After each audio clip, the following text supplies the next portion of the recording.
Hello guys, good morning. मैं विपिन चंद्र जोशी पुनः आपके साथ नवज्योति ग्लोबल स्कूल्स मोना जयंती पहाड़ पानी के डिजिटल पोर्टल पर। गाइस, क्लास सेवन्थ हिस्ट्री की बुक है, चैप्टर नंबर 7 भी है, ट्राइब्स, नोमाड्स एंड सेटल्ड कम्युनिटीज़। अर्थात ट्राइब्स जनजाति, नोमाड्स खाना बदोशी और सेटल्ड एक जगह बसे हुए कम्युनिटीज़ समुदाय। सो गाइस, ये चैप्टर बड़ा ही महत्वपूर्ण है, इसको हम समझेंगे अच्छे तरीके से। अब देखिएगा कि जो चित्र आपको ये दिखाई दे रहा है, इसमें जो ट्राइब्स है वो किस तरह के डांसेस कर रहे हैं या चीज़ें लेके चलते हैं। इस चैप्टर्स में हम आपको अच्छे से मैं आपको समझाऊंगा कि कैसे उत्थान हुआ, किस प्रकार से राज्यों का उत्थान हुआ, किस प्रकार से पतन हुआ, उठापटक कैसी चली, कला, दस्तावेज, उत्पादन गतिविधियाँ शहर गाँव में फल फूली थी, और राजनीतिक, सामाजिक, आर्थिक में कैसे कैसे बदलाव हुए, इसके बारे में भी हम अच्छे प्रकार से आपसे चर्चा करेंगे। सो गाइस, सबसे पहले स्टार्ट आज का जो चैप्टर्स है वो स्टार्ट करेंगे बायॉन्ड बिग सिटीज ट्राइब्स सोसाइटीज़, अर्थात बड़े शहरों से परे जनजातीय समाज की। तो अलबत्ता दूसरे तरह के समाज भी उस समय मौजूद थे उपमहाद्वीप की। जैसे हम बात करें तो समाज में ब्राह्मणों या सुझाव एवं राजनीतिक नियमों या कर्मकांडों को नहीं मानते थे, ना ही वे कई असमान वर्गों में विभाजित होते थे। अक्सर ऐसे समाजों को जनजातीय कहा जाता था, यानी जो समाज नहीं, सोसाइटी से दूर रहते थे, परे थे, अक्सर ऐसे ही लोगों को अक्सर ऐसे ही समाज या लोगों को जनजातीय भी कहा जाता था। जैसे हम आपको थोड़ी सी इसमें एक गौरवपूर्ण एक चर्चा भी लेके चलते हैं कि प्रत्येक जनजाति के सदस्य नातेदारी के बंधन में जुड़े हुए थे। कई जनजाति खेती से आगे अपना जीविकोपार्जन करते थे। कुछ दूसरी जनजातियाँ लोग शिकारी, संग्राहक या पशुपालक भी थे।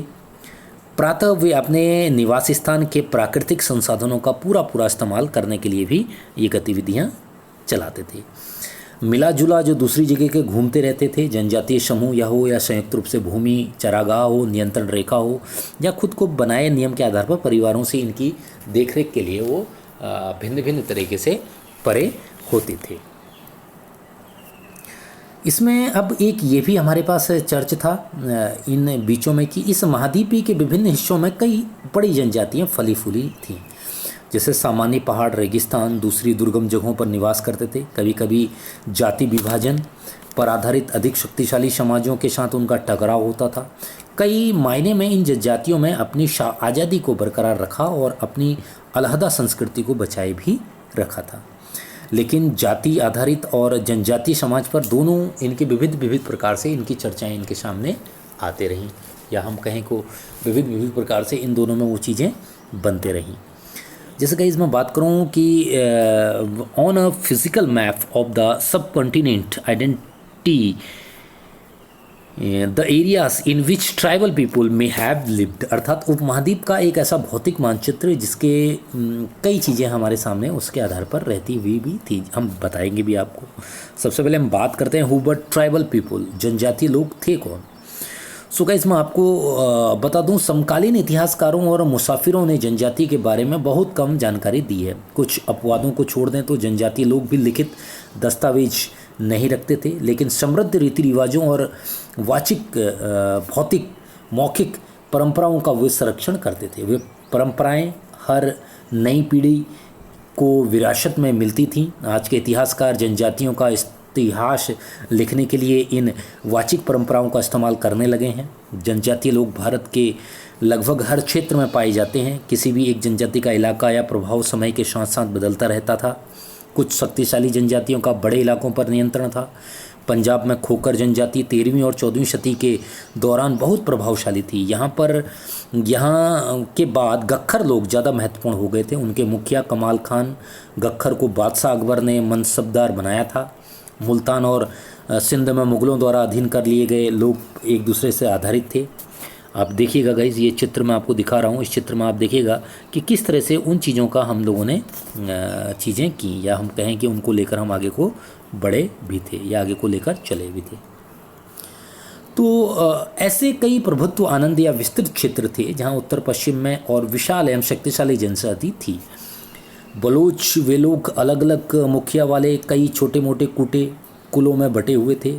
पश्चिम हिमालय में टिड्डी गाड़ियों की जनजाति रहती थी। उपमहाद्वीप के सुंदर उत्तर पूर्वी भाग में भी नागा, अहोम, कई दूसरी जनजातियाँ वहाँ थीं।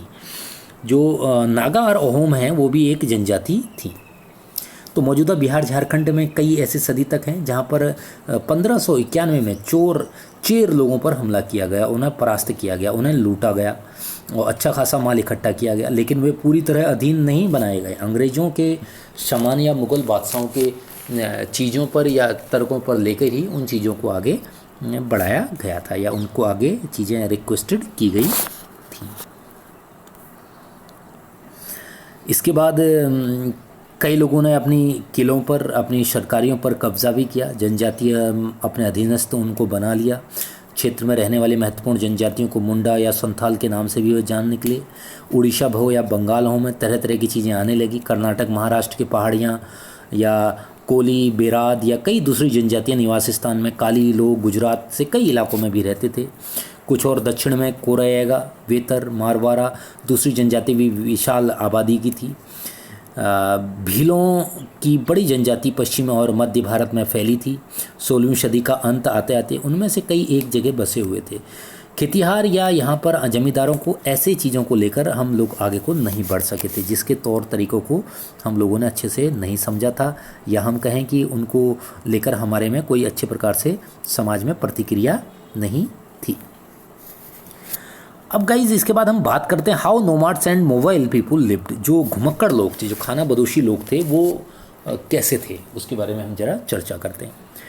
तो खाना बदोशी चरवाहे अपने जानवरों के साथ दूर दूर तक घूमते थे। उनका जीवन दूध और अन्य पशु चारे उत्पादों पर निर्भर था। वे खेतीहर गृहस्थों में अनाज, कपड़े, बर्तन ऐसी चीज़ें उगाते थे, जिसमें जगह जगह जाकर वो कई अन्य चीज़ों को भी अपने पास लेकर आते थे, या कहें कि अपने तर्कों को या अपने रीजन्स को भी अपने साथ वो लेकर चलते थे। इसके बाद हमारे पास और कई कंपनियां आई, जैसे चीज़ों के लिए ऊन इत्यादि विभिन्न प्रकार की चीज़ें हमारे सामने हुई। भ्रमणशील समूह की हम बात करें या खान बदोशी या घुमत्तू लोगों की चर्चा करें, तो चीज़ों को लेकर भी हमारे सामने ऐसे बहुत सारे तर्क आए, बहुत सारे लोग आए। जैसे बंजारा लोग सबसे महत्वपूर्ण व्यापारी खाना बदोशी थे। उनका कारवां टांडा कहलाता था। और सुल्तान अलाउद्दीन खिलजी बंजरों का ही इस्तेमाल नगर के बाज़ारों पर अनाज की ढुलाई के लिए करते थे। बादशाह जहांगीर ने अपने स्मारकों में लिखा था कि बंजारे विभिन्न इलाकों में अपने बैलों पर अनाज ले जाकर शहरों में बेचते थे। सैन्य अभियानों के दौरान वे मुग़ल सेना के लिए खाद्यान्नों की ढुलाई का काम करते थे। वे किसी भी विशाल सेना के लिए 1000 बैल या अनाज या अन्य तरह की चीज़ें भी ढोते थे, जिसको लेकर कई चीज़ें उनके सामने भी आईं, या हम कहें कि तर्क भी उनके अलग अलग होते थे। कई ये जो नोमाड्स जो लोग थे, जो खाना बदोशी थे, ये घुमंतू लोग थे। उनमें से कोई पशुचारी होते थे, कोई रेवड़, कोई पशुव्रत होते थे, कोई चरागाह पे चलाते थे, कोई चीज़ें नृत्य, गायक या अन्य तमाम ऐसी चीज़ों को वो अपने साथ लेकर चलते थे। वो भी तर्क इनके साथ कहीं ना कहीं इन चीज़ों को कहा गया था या इनको लेकर आगे को बढ़ा गया था। अब इसमें देखिएगा गाली जी, इस चित्र में आपको दिखाया जा रहा है क्या, एक जो ब्राउंजीज क्रोकोडाइल है, ये कुटिगिया कोंड ट्राइबल उड़ीसा में है, यानी कांस्य मगरमच्छ जो चिट्टियाँ हैं, कांड जनजाति का है, कोंड जनजाति का है, ये उड़ीसा में मिलता भी है।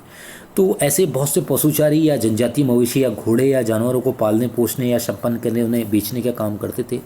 छोटे मोटे फेरी वालों के विभिन्न जातियाँ भी एक गाँव से दूसरे गाँव भ्रमण करती थीं। ये लोग रस्सी, सरकंडे की चीज़ें, फूस की चटाई, मोटे बोरे जैसे माल बनाते और बेचते थे। कभी कभी भिक्षुक लोग भी घुमंतू सौदागारों का काम करते थे।